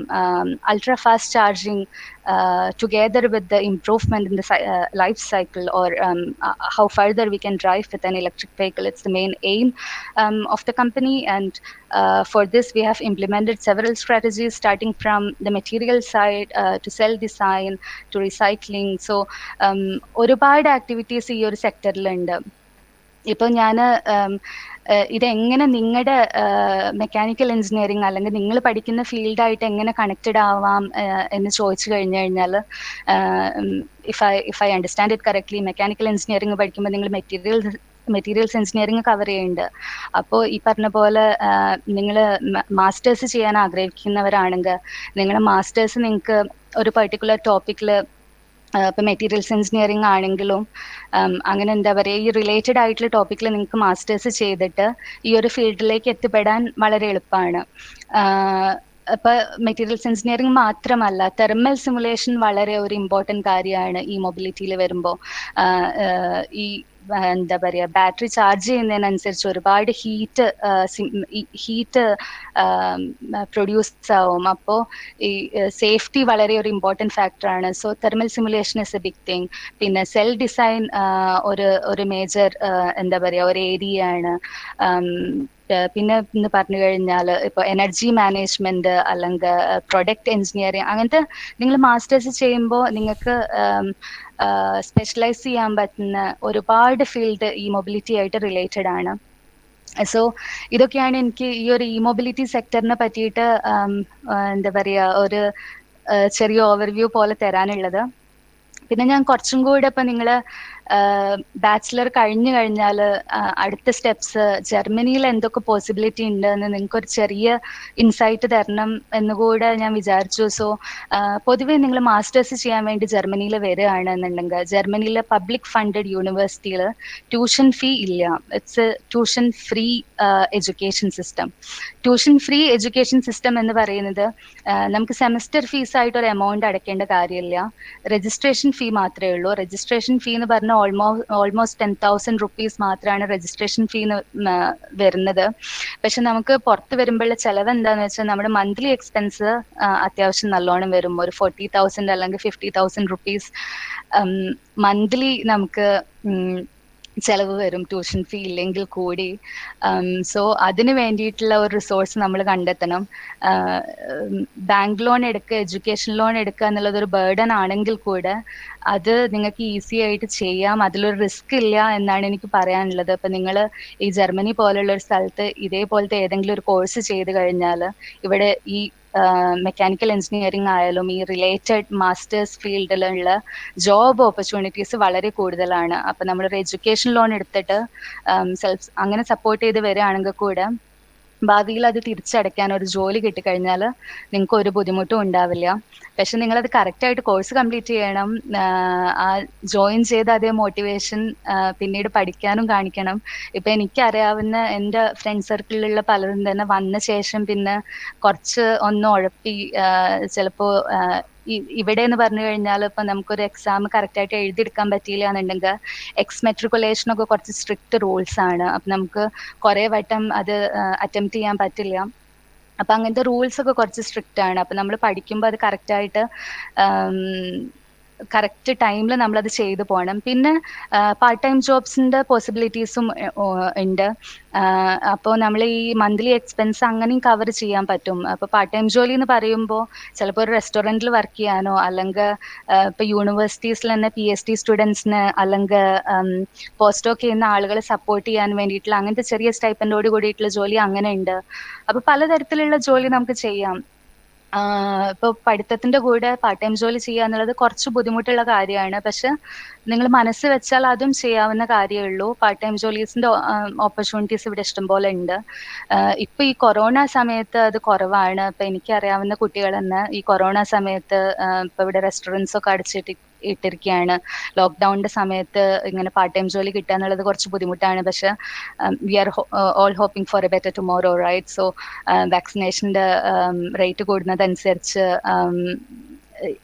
എന്താ പറയാ നല്ല സമയവും വരും, അതേപോലെ ഈ സമയവും കടന്നു പോകും എന്നൊക്കെ വിശ്വസിക്കുന്നവരാണ് നമ്മളെല്ലാവരും. സോ ഈ പാർട്ട് ടൈം ജോലിയൊക്കെ ചെയ്യാനുള്ള ഓപ്ഷൻസ് ഉണ്ട്. അപ്പൊ ഈ കൊറോണ സിറ്റുവേഷൻസ് ഒക്കെ മാറി കഴിയുമ്പോൾ അതെല്ലാം പ്രശ്നമില്ലാതെ വരും. അപ്പൊ ഞാനിവിടെ വളരെ കുറച്ച് യൂണിവേഴ്സിറ്റീസിന്റെ പേര് ഞാനിവിടെ ലിസ്റ്റ് ചെയ്തിട്ടുണ്ട്. അപ്പൊ ഞാൻ ഈ പറഞ്ഞ പോലെ പബ്ലിക് ഫണ്ടഡ് യൂണിവേഴ്സിറ്റീസ് ഏതൊക്കെയാണുള്ളത്, മെക്കാനിക്കൽ എഞ്ചിനീയറിംഗ് റിലേറ്റഡ് ആയിട്ടുള്ള മാസ്റ്റേഴ്സ് ഏതൊക്കെ നിങ്ങൾക്ക് ചെയ്യാം, ഇതൊക്കെ ഗൂഗിൾ ചെയ്ത് കഴിഞ്ഞാൽ ഈസി ആയിട്ട് കണ്ടെത്താൻ പറ്റുന്ന കാര്യങ്ങളാണ്. ഗൂഗിൾ മാത്രമല്ല, ഇപ്പൊ യൂട്യൂബ് ചാനൽ ഇല്ലാത്ത ആളുകൾ ചുരുക്കമാവും. അപ്പോൾ നിങ്ങൾ യൂട്യൂബിൽ സെർച്ച് ചെയ്യുകയാണെങ്കിലും ഒരുപാട് ഇവിടെ പഠിക്കുന്ന കുട്ടികളായാലും ഇവിടെ വർക്ക് ചെയ്യുന്നവരായാലും അവരുടെ എക്സ്പീരിയൻസ് ഷെയർ ചെയ്തിട്ട് ഒരുപാട് യൂട്യൂബ് വീഡിയോസ് ഉണ്ട്. അപ്പൊ ഇതിനെ പറ്റിയൊക്കെ നമ്മൾ സെർച്ച് ചെയ്ത് കഴിഞ്ഞാൽ കിട്ടാവുന്ന കാര്യങ്ങളേ ഉള്ളൂ. ഇപ്പൊ ഇവിടെ തന്നെ പബ്ലിക് ഫണ്ടഡും പ്രൈവറ്റ് ഫണ്ടഡ് യൂണിവേഴ്സിറ്റീസും ഉണ്ട്. ഇപ്പൊ ഈ പബ്ലിക് ഫണ്ടഡ് യൂണിവേഴ്സിറ്റീസിൽ തന്നെ ചില യൂണിവേഴ്സിറ്റീസിൽ സെമസ്റ്റർ ഫീ ഉണ്ട്. അപ്പൊ അതൊക്കെ നമ്മൾ ഓരോരോ യൂണിവേഴ്സിറ്റീസിന്റെ വെബ്സൈറ്റിൽ പോയിട്ട് ആ കോഴ്സിനെ കുറിച്ച് നോക്കിയാലേ നമുക്കത് മനസ്സിലാക്കാൻ പറ്റുള്ളൂ. പക്ഷെ അതൊക്കെ നിങ്ങൾക്ക് സ്വന്തമായിട്ട് കണ്ടുപിടിച്ച് ചെയ്യാൻ പറ്റുന്ന കാര്യങ്ങളാണ്. ഇപ്പോൾ മാസ്റ്റേഴ്സ് ചെയ്യുമ്പോൾ ഒരുപാട് ഫീൽഡിൽ ചെയ്യാൻ വേണ്ടിയിട്ടുള്ള ഓപ്ഷൻസ് ഉണ്ട്. റോബോട്ടിക്സ് ആയാലും മെക്കാട്രോണിക്സ് ആയാലും ഓട്ടോമോട്ടീവ് ആയാലും തെർമൽ സിമുലേഷൻ റിലേറ്റഡ് ആയിട്ട് നമുക്ക് കുറച്ചും കൂടി എലക്റ്റീവ് ആയിട്ടൊക്കെ എടുക്കാം. കമ്പ്യൂട്ടേഷണൽ മെക്കാനിക്സ് വളരെ നല്ലൊരു ഓപ്ഷനാണ്. Fluid mechanics, bio mechanical engineering വരുന്നുണ്ട്, മെറ്റീരിയൽസ് എഞ്ചിനീയറിംഗ് വരുന്നുണ്ട്, energy management, engineering and technology management, എൻവയോൺമെന്റൽ സയൻസ് ഒക്കെ ചിലപ്പോൾ നമ്മുടെ നാട്ടിൽ അധികം ജോബ് ഓപ്പർച്യൂണിറ്റി അല്ലെങ്കിൽ ജോബ് സ്കോപ്പ് ഇല്ലാത്ത ഒരു ഫീൽഡ് ആണെന്നാണ് എനിക്ക് തോന്നുന്നത്. പക്ഷെ ഇവിടെ ഒക്കെ വന്നു കഴിയുമ്പോൾ എൻവയോൺമെന്റൽ സയൻസ് ആയാലും എനർജി മാനേജ്മെന്റ് ആയാലും ടെക്നോളജി മാനേജ്മെന്റ് ആയാലും ഇതൊക്കെ വളരെ ജോലി സാധ്യതയുള്ള ഫീൽഡാണ്. ഇത് ഈ റിലേറ്റഡ് ആയിട്ടുള്ള എല്ലാതും തന്നെ അത്യാവശ്യം നല്ല സ്കോപ്പുള്ള ഫീൽഡുകളാണ്. ഇപ്പൊ ഞാൻ ഈ പറഞ്ഞ പോലെ ഇത് ചെറിയൊരു ലിസ്റ്റാണ്. ഈ ലിസ്റ്റ് വളരെ വലുതാണ്. ഞാൻ പറഞ്ഞ പോലെ നിങ്ങൾക്ക് ഗൂഗിൾ ചെയ്ത് കണ്ടുപിടിക്കാവുന്നതേ ഉള്ളൂ. ഒരുപാട് നല്ല യൂണിവേഴ്സിറ്റീസ് ഉണ്ട്. യൂണിവേഴ്സിറ്റീസ് നിങ്ങൾ മാസ്റ്റേഴ്സിന് വേണ്ടി ചൂസ് ചെയ്യുകയാണെന്നുണ്ടെങ്കിൽ യൂണിവേഴ്സിറ്റീസിന്റെ റാങ്കിങ് നോക്കുക. നല്ല യൂണിവേഴ്സിറ്റി ആണോ എന്നുള്ളതൊക്കെ നോക്കിയിട്ട് വേണം ചൂസ് ചെയ്യാൻ. ഇപ്പൊ നമ്മൾ ഒരു കൺസൾട്ടൻസി വഴി ഒന്നും ഇത് ചെയ്യേണ്ട ഒരു ആവശ്യമില്ല. നമ്മൾ കൺസൾട്ടൻസി വഴി ചെയ്യുമ്പോൾ അവർ ചിലപ്പോൾ അഡ്മിഷൻ വാങ്ങി തരുന്ന യൂണിവേഴ്സിറ്റീസ് ഏതെങ്കിലുമൊക്കെ യൂണിവേഴ്സിറ്റിയിൽ ഏതെങ്കിലുമൊക്കെ ഒരു കോഴ്സ് ആവും. അങ്ങനെ ചെയ്യുന്നത് കൊണ്ട് വലിയ അഡ്വാൻറ്റേജസ് ഉണ്ട് എന്ന് എനിക്ക് തോന്നുന്നില്ല. നമ്മൾ പുറത്ത് വന്ന് പൈസ ചെലവാക്കി അല്ലെങ്കിൽ പുറത്ത് വന്ന് നമ്മൾ ആ എഫേർട്ട് ഇട്ട് ചെയ്യുകയാണെന്നുണ്ടെങ്കിൽ കഴിയുന്നത് നല്ല യൂണിവേഴ്സിറ്റീസിൽ തന്നെ പഠിക്കാൻ ശ്രമിക്കുക. പിന്നെ ഡയറക്റ്റ് ജോലിക്ക് അപ്ലൈ ചെയ്യണം എന്നുള്ള ആളുകളാണെന്നുണ്ടെങ്കിൽ stepstone.de ഇതാണ് ആ വെബ്സൈറ്റിന്റെ അഡ്രസ്സ്. ഈ സ്റ്റെപ്സ്റ്റോൺ എന്ന് പറഞ്ഞത് ഇവിടുത്തെ ജോബ് സെർച്ചിന് വേണ്ടിയിട്ടുള്ള വളരെ നല്ല വെബ്സൈറ്റ് ആണ്. ഇപ്പൊ ഞാൻ ഇത്രയും ഈ ടൈമിലൊക്കെ ഞാൻ ജോലിക്ക് വേണ്ടി സെർച്ച് ചെയ്തുകൊണ്ടിരുന്നപ്പോൾ ഈ ഒരു വെബ്സൈറ്റ് ആണ് യൂസ് ചെയ്തത്. അപ്പൊ ചിലപ്പോൾ ബാച്ചിലേഴ്സ് കഴിഞ്ഞിട്ട് ഡയറക്റ്റ് ജോയിൻ ചെയ്യാൻ പറ്റുന്ന ഓപ്പൺ പൊസിഷൻസ് നിങ്ങൾക്ക് ഇതിൽ കാണാം. ഈ വെബ്സൈറ്റ് ജർമ്മനിലാണ്, പക്ഷെ നിങ്ങളത് ഗൂഗിൾ ക്രോമിൽ ഓപ്പൺ ചെയ്ത് കഴിഞ്ഞാൽ ഡയറക്റ്റ് ട്രാൻസ്ലേറ്റ് ചെയ്യാൻ പറ്റും. So it's not a problem. So I would say try it out. There is no harm in trying. Just dedicate the time, do some application. പറയാൻ പറ്റില്ല, ഇതൊക്കെ നമ്മളെ ലക്ക് അനുസരിച്ചിരിക്കും. ഹാർഡ് വർക്കിന്റെയും സ്മാർട്ട് വർക്കിന്റെയും കൂടെ തന്നെ ഇതൊക്കെ നമ്മുടെ ലക്കും അനുസരിച്ചിരിക്കും. പക്ഷെ നമുക്ക് ചെയ്യാൻ പറ്റുന്ന കാര്യങ്ങൾ നമ്മൾ ചെയ്യുക. സോ ഡയറക്റ്റ് ജോബിന് വേണ്ടിയിട്ട് അപ്ലൈ ചെയ്യുന്നതിലും തെറ്റില്ല. അതിന് വേണ്ടിയിട്ടുള്ള വെബ്സൈറ്റുകൾ ഉണ്ട് ജോബ് സെർച്ച് ചെയ്യാൻ വേണ്ടിയിട്ട്, അതിലും നോക്കാവുന്നതാണ്. പിന്നെ സ്കോളർഷിപ്പുകളുണ്ട്. ഇപ്പൊ സ്കോളർഷിപ്പുകളുടെ കാര്യം പറഞ്ഞാലും പല യൂണിവേഴ്സിറ്റീസിൽ പലതരമാണ്. ചിലപ്പോൾ ഓരോ യൂണിവേഴ്സിറ്റീസിൽ അവരുടെ സ്കോളർഷിപ്സ് ഉണ്ടാവും. അതൊക്കെ നമ്മൾ ഇതേ പറഞ്ഞ പോലെ സെർച്ച് ചെയ്താലേ അറിയാൻ കഴിയുള്ളൂ. ഇപ്പോൾ ഈ കാൾസ്ട്രോ ഇൻസ്റ്റിറ്റ്യൂട്ട് ഓഫ് ടെക്നോളജിയിലാണ് എന്നുണ്ടെങ്കിൽ ഒപ്റ്റിക്സ് ആൻഡ് ഫോട്ടോണിക്സ് എന്ന് പറഞ്ഞ കോഴ്സിന് ഒരു പ്രത്യേക സ്കോളർഷിപ്പ് കൊടുക്കുന്നുണ്ട്. അപ്പൊ അതേപോലെ ഓരോ യൂണിവേഴ്സിറ്റീസിലും അവരുടേതായ സ്കോളർഷിപ്പുകൾ ചിലപ്പോൾ ഉണ്ടാവും. അതൊക്കെ നമ്മൾ അന്വേഷിച്ചാലേ അറിയാൻ പറ്റുള്ളൂ. പിന്നെ അതല്ലാതെ DAD ഫെലോഷിപ്പ് എന്ന് പറഞ്ഞൊരു സംഭവം ഉണ്ട്. അപ്പോൾ DAD ജർമ്മൻ ഗവൺമെന്റ് പ്രൊവൈഡ് ചെയ്യുന്ന ഒരു ഫെലോഷിപ്പാണ് അല്ലെങ്കിൽ സ്കോളർഷിപ്പാണ്. അത് PhDക്ക് വേണ്ടിയിട്ടും മാസ്റ്റേഴ്സിന് വേണ്ടിയിട്ടും രണ്ടിന് വേണ്ടിയിട്ടുള്ള സ്കോളർഷിപ്പ് ഉണ്ട്. അപ്പൊ ഈ വെബ്സൈറ്റിൽ കയറി നോക്കാവുന്നതാണ്. പിന്നെ PhD ചെയ്യാനാണെന്നുണ്ടെങ്കിൽ മേരി ക്യൂറി സ്കോളർഷിപ്പ് ഉണ്ട്. മേരി ക്യൂറി സ്കോളർഷിപ്പ് ജർമ്മനിയിൽ മാത്രമല്ല, യൂറോപ്പിൽ എവിടെ വേണമെങ്കിലും PhD ചെയ്യാൻ വേണ്ടിയിട്ടുള്ള ഒരു സ്കോളർഷിപ്പാണ് മേരി ക്യൂറി സ്കോളർഷിപ്പ്. അത് യൂറോപ്യൻ കമ്മീഷൻ പ്രൊവൈഡ് ചെയ്യുന്ന സ്കോളർഷിപ്പാണ്. അപ്പൊ ഇതിന്റെയൊക്കെ ക്രൈറ്റീരിയ എന്താ, ഇതിന്റെയൊക്കെ ക്വാളിഫിക്കേഷൻ എന്താന്നൊക്കെ ഉള്ളത് നിങ്ങൾക്ക് അതത് വെബ്സൈറ്റിൽ പോയി നോക്കിയാൽ മനസ്സിലാക്കാൻ പറ്റുന്നതേ ഉള്ളൂ. അപ്പോൾ ഞാൻ ഈ പറഞ്ഞ പോലെ ഇതൊക്കെ നമുക്ക് സ്വന്തം ചെയ്യാൻ പറ്റുന്ന കാര്യങ്ങളാണ്. ഒരാളുടെയും സപ്പോർട്ട് വേണ്ട. ഇപ്പൊ ഞാനൊക്കെ യൂണിവേഴ്സിറ്റിയിൽ പഠിച്ചിരുന്ന സമയത്ത് യൂണിവേഴ്സിറ്റിന്റെ ഒക്കെ വൈഫൈ എത്രമാത്രം സ്ലോ ആയിരുന്നു എന്ന് എനിക്ക് പറഞ്ഞറിയിക്കാൻ പറ്റില്ല. അപ്പോ അതിന്നൊക്കെ എത്രയോ ബെറ്റർ ആണ് ഇപ്പോഴത്തെ നമ്മുടെ സിറ്റുവേഷൻ. ഇപ്പൊ ഞാൻ നാട്ടിലൊക്കെ വരുമ്പോ ജിയോ ഒക്കെ എത്ര വേണമെങ്കിലും നമുക്ക് ഇന്റർനെറ്റ് യൂസ് ചെയ്യാം. ഹൈ സ്പീഡ് ഇന്റർനെറ്റ് ആണ്. സോ നമ്മുടെ ആ ഒരു ഫിംഗർ ടിപ്പിലെല്ലാം അവൈലബിൾ ആണ്. നമ്മളത് എത്രത്തോളം എന്താ പറയാ ഉപയോഗപ്രദമാക്കുന്നു എന്നുള്ളത് നമ്മൾ ഓരോരുത്തരെയും ഡിപ്പെൻഡ് ചെയ്തിരിക്കും. So take the chance and do it. അപ്പൊ ഞാൻ ഈ പറഞ്ഞ പോലെ ഒരുപാട് കമ്പനീസ് ഉണ്ട് ഇവിടെ മെക്കാനിക്കൽ റിലേറ്റഡ് ആയിട്ടുള്ള ജോബ്സ് ഓഫർ ചെയ്യുന്ന. ബോഷ് പോലത്തെ കമ്പനീസ് ഉണ്ട്, ഐസൺമാൻ, അതേപോലെ ഫെസ്റ്റോ, ഒരുപാട് കമ്പനീസ് ഉണ്ട്. ഇപ്പോൾ ഓട്ടോമോട്ടീവ് ഇൻഡസ്ട്രി ആണെന്നുണ്ടെങ്കിൽ തന്നെ Audi, Porsche, Volkswagen, BMW, Mercedes Benz, Opel, ഇങ്ങനത്തെ ഒരുപാട് കമ്പനീസ് ഉണ്ട്. സോ ഞാൻ ഈ പറഞ്ഞ പോലെ തന്നെ നിങ്ങൾ മാസ്റ്റേഴ്സ് ചെയ്യാൻ ഇവിടെ വരികയാണ് അല്ലെങ്കിൽ PhD ചെയ്യാൻ ഇവിടെ വരികയാണ് എന്നുണ്ടെങ്കിൽ ഭാവിയിൽ ഒരു ജോലി കണ്ടെത്തുക എന്നുള്ളത് അത്ര ബുദ്ധിമുട്ടുള്ള ഒരു കാര്യമാവില്ല. ഈ പറഞ്ഞ പോലെ നമ്മളെപ്പോഴും ജർമ്മൻ ലാംഗ്വേജ് പഠിക്കാൻ ശ്രമിക്കണം. ജർമ്മൻ ലാംഗ്വേജ് ഒരു ബേസിക്സ് അറിയാം, ഒരു ബാക്ക്ഗ്രൗണ്ട് ഉണ്ട് എന്നുണ്ടെങ്കിൽ ഈ ജോലികളൊക്കെ കണ്ടെത്താൻ കുറച്ചും കൂടി എളുപ്പമാവും എന്നാണ് എനിക്ക് പറയാനുള്ളത്. സോ ഐ തിങ്ക് ഇതൊക്കെയാണ് ഞാൻ പ്രിപ്പയർ ചെയ്തിട്ടുള്ള കണ്ടന്റ്. അപ്പൊ ഞാൻ ആദ്യം പറഞ്ഞ പോലെ I am very thankful to the CGPU team, especially to Aishwar sir and also the HOD Dr. Rajesh sir, and really I'm grateful to Mobin. Mobin ഇങ്ങനെ ഒരു കാര്യം പറഞ്ഞപ്പോൾ എനിക്ക് ആദ്യം ഭയങ്കര മടിയായിരുന്നു ഇങ്ങനെ ഒരു ടോക്ക് തരാൻ. ഞാൻ ഈ പറഞ്ഞ പോലെ ഞാൻ ഇങ്ങനത്തെ ഒരു ടോക്ക് കൊടുത്തിട്ടില്ല. പക്ഷെ പിന്നെ ഞാൻ ആലോചിച്ച് നോക്കിയപ്പോ എനിക്ക് ഈ കാര്യങ്ങളെ പറ്റിയൊന്നും അറിയായിരുന്നില്ല. ഞാനിത് സ്വയം റിസർച്ച് ചെയ്ത് സ്വയം കണ്ടെത്തിയ കാര്യങ്ങളാണ്. ഇപ്പോ കരിയർ വൈസ് ഗൈഡ് ചെയ്യാനോ അല്ലെങ്കിൽ ഇന്ന കാര്യം ചെയ്യാമെന്ന് പറയാൻ അധികം ആളുകൾ എന്റെ ചുറ്റും ഉണ്ടായിരുന്നില്ല. അപ്പൊ നമ്മൾ ഓരോന്ന് ട്രൈ ചെയ്താണ് ഇങ്ങനത്തെ ഓരോ സ്റ്റേജിലും എത്തുന്നത്. ആൻഡ് ഇപ്പോ ചോദിച്ചു കഴിഞ്ഞാൽ I am very happy where I am. ഇപ്പോഴും ഞാൻ ഒരുപാട് പഠിച്ചുകൊണ്ടിരിക്കുകയാണ്. ഫോക്സ് വാഗനിൽ ഞാൻ എൻ്റെ കരിയർ സ്റ്റാർട്ട് ചെയ്തിട്ടേ ഉള്ളൂ. പക്ഷെ already I really have A very positive feeling about it. ഞാൻ ഈ വർക്ക് ചെയ്യുന്ന ഫീൽഡ് അത്രയും ഒരു ബൂമിങ് ഫീൽഡാണ്, അത്രയും ഒരു ഇന്നോവേറ്റീവ് ഫീൽഡാണ് എന്നുള്ള ഒരു സന്തോഷം എനിക്കുണ്ട്. അതിൽ എന്നെ കൊണ്ട് എന്തെങ്കിലും കോൺട്രിബ്യൂട്ട് ചെയ്യാൻ പറ്റുന്നുള്ള ആ ഒരു എന്താ പറയാ, I am proud about it. So പക്ഷെ ഇതൊക്കെ ഞാൻ ചെറിയ ചെറിയ സ്റ്റെപ്സ് നിന്നാണ് തുടങ്ങിയത്. അപ്പൊ നിലമ്പൂർ എന്ന് പറഞ്ഞൊരു സ്ഥലത്ത് നിന്ന് വന്ന് ഞാന് എന്താ പറയാ അങ്ങനെ എന്താ പറയാ ഔട്ട് ഓഫ് ദ ബോക്സ് ആയിട്ട് ഞാൻ ഒന്നും ചെയ്തിട്ടില്ല. നമുക്ക് എല്ലാവർക്കും ചെയ്യാൻ പറ്റുന്ന കാര്യങ്ങളെ ഞാനും ചെയ്തിട്ടുള്ളൂ. അപ്പോൾ ഈ ഒരു ഓപ്പർച്യൂണിറ്റീസ് ഒക്കെ നിങ്ങൾക്ക് എല്ലാവർക്കും യൂട്ടിലൈസ് ചെയ്യാവുന്നതാണ്, നിങ്ങൾക്കും സ്വയം കണ്ടെത്താൻ പറ്റുന്നതാണ്. ഇതേപോലത്തെ പല ഓപ്ഷൻസും നിങ്ങൾക്കും ഉണ്ട് എന്നുള്ള ഒരു ചെറിയ ഇൻസൈറ്റ് എനിക്ക് ഈ ടോക്കിലൂടെ തരാൻ പറ്റിയിട്ടുണ്ട് എന്നുണ്ടെങ്കിൽ I am happy about it. Mobin പറഞ്ഞാൽ എനിക്ക് ഇത് പറ്റില്ല എന്ന് പറയാൻ പറ്റില്ല. We are really good friends. So yeah, I'm really happy and I'm really thankful to Mobin for giving me such an opportunity to give you a short insight to all of it. So thank you very much. And Germanil നമ്മൾ പറയും feel glück, good luck. So ഞാൻ പറഞ്ഞ പോലെ smart work ചെയ്യുക, hard work ചെയ്യുക, പിന്നെ എല്ലാം നമ്മുടെ ലക്ക് അനുസരിച്ചിരിക്കും at the end of the day. So thank you very much. Thank you, Dr. Jitu, for your valuable session.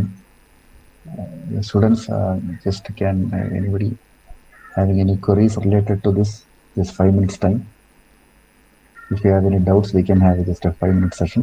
After that, we will conclude our webinar. Hello. Hi, Aditya.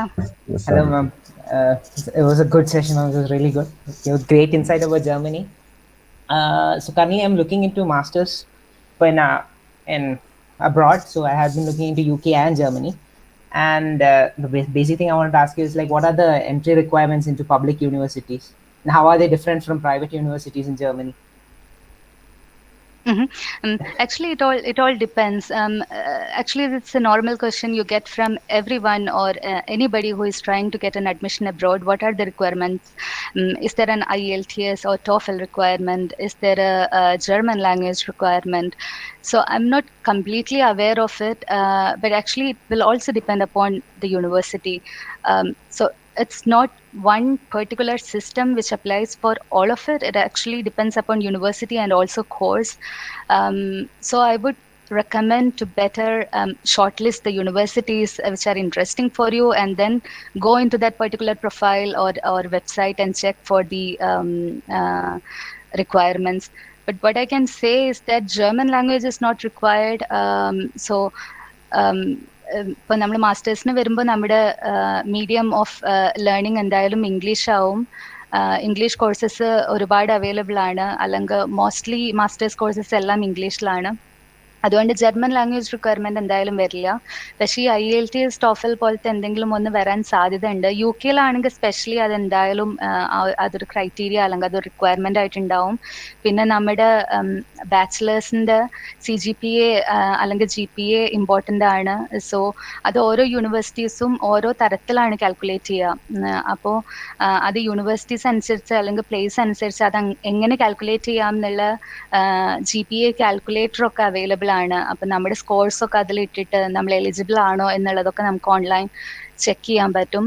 So to cut it short, go to that particular university and check the requirements, because it could depend or it could vary depending upon which university you are applying for. Thank you for that.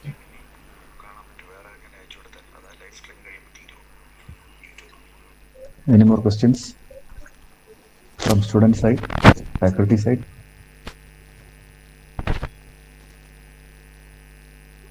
Hi, this is Ruben. Hi, Ruben. Hi. So what I want to ask is like in these public universities in Germany, does a profile matter? Like is all their focus on let's say IELTS, TOEFL, and the language and our educational profile, or is like do they give more focus or emphasis on something else aside from those? Actually, mostly it's all about your scores in your education before.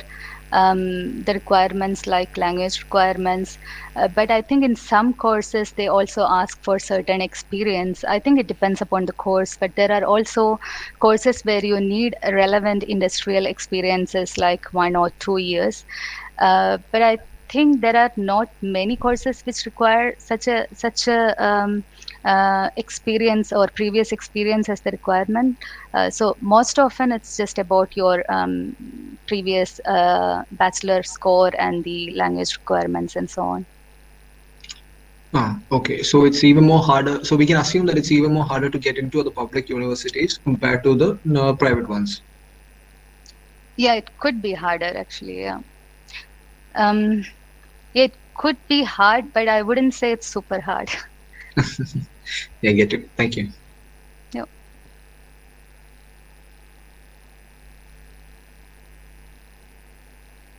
Any other questions?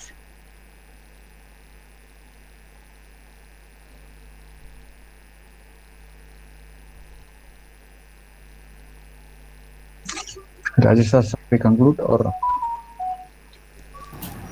Yeah.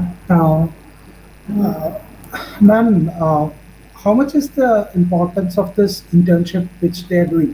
How much will it help them to get uh, their MS or something for doing their higher studies? How much will they help? Like if they don't have any working experience or so, will that internship help them a lot along with their studies? That was one. Yeah. Thank you, sir, for the question. So what I could say from my own experience is when I had a internship experience, that the experience in that particular topic helped me to find a master thesis project, and then that helped me to find a PhD project. And even during my job interviews, when I was telling them that I had a previous experience in this particular field, if it is relevant for your job, then I think it's actually quite helpful to have that experience. Doesn't matter if it is a very short internship or if it is a long project time. But if you're asking about how it could help for a master admission, I think it doesn't matter so much because for the admission in a master course, what mostly matters is your grade in the bachelor's. So I think the internship doesn't influence so much if you're planning to do a master's. But later on, when you apply for a job, if you have previous experience in that particular field, this would help for the job. Yeah. Yeah, thank you, ma'am. One thing, what I noticed in your profile was you're very fortunate to have a continuous throughout learning process, right?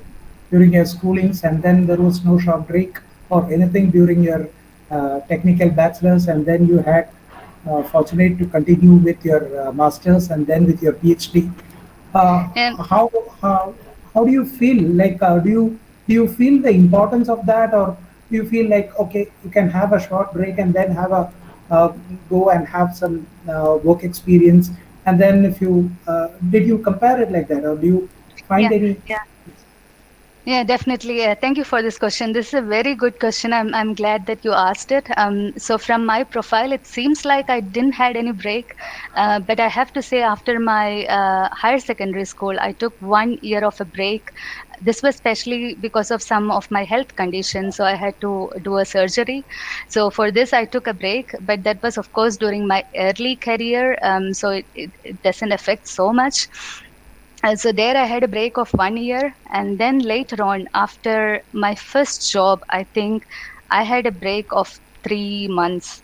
And this, of course, 3 months is a very short time. You wouldn't even consider it as a break. But the thing is, during that 3 months, I took a break. I resigned my previous job, and I was searching for a new job related to the battery field. I was not sure whether I'll be able to find it or not. But I thought sticking on to my previous job is not going to help me if I want to switch the field and come back to the lithium battery world. So I discontinued my first job. I took a German language course, an intensive course of 3 months where I could better my German language skills. And during this time, I was also getting an unemployment benefit from German government. So here in Germany, if you pay the tax for 1 year, then you are entitled to get unemployment. Let's say it's salary. So you will get 60% of your previous salary as an employment benefit for almost 6 months to 1 year, depending upon how much time you paid the tax previously. So when you are doing a job, when you get the salary, a big amount of the salary is taken as tax, and from this, a particular amount is also dedicated for unemployment. So if you ever come across with unemployment issues, then the government is supporting you for a particular period. So I am actually one who really took care of this unemployment benefit. And from what I can see from my colleagues or from my friends here in Germany, at least having a break in your career is not a big problem. Even if you have a 6 months or 1 year break, if you can tell them a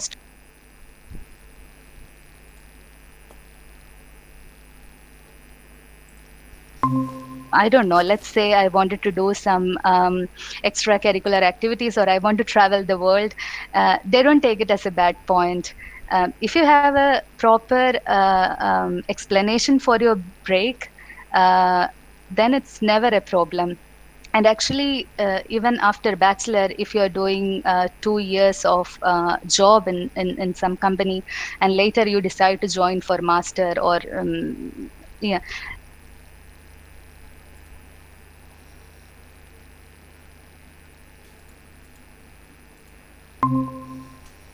back home, that this could be a problem. But actually here in Germany, they always see it kind of positively. If you have a proper explanation for your break, then it's always not a problem. I hope I addressed your question. Yeah. Thank you. Thank you. Thank you, Thank you. Dr. Gitu. And let me thank you for your nice presentation also, because for the last 1 hour, even if it was the first time that you are doing such a presentation, you were so perfect and in sharing your information and knowledge to our students. Thank you. Yeah, thanks to you too. I'm glad it worked, and it is of, or it was of some help. Pranav JB for a lot of thanks, sir. Student S6 mechanical student. Please.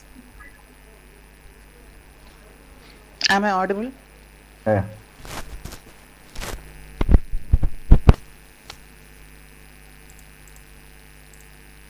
I'd like to extend our sincere thanks to Guido ma'am for sharing your experiences and also giving brief insights on the opportunities that are available in the e-mobility sector, and also the career opportunities that are available in Germany.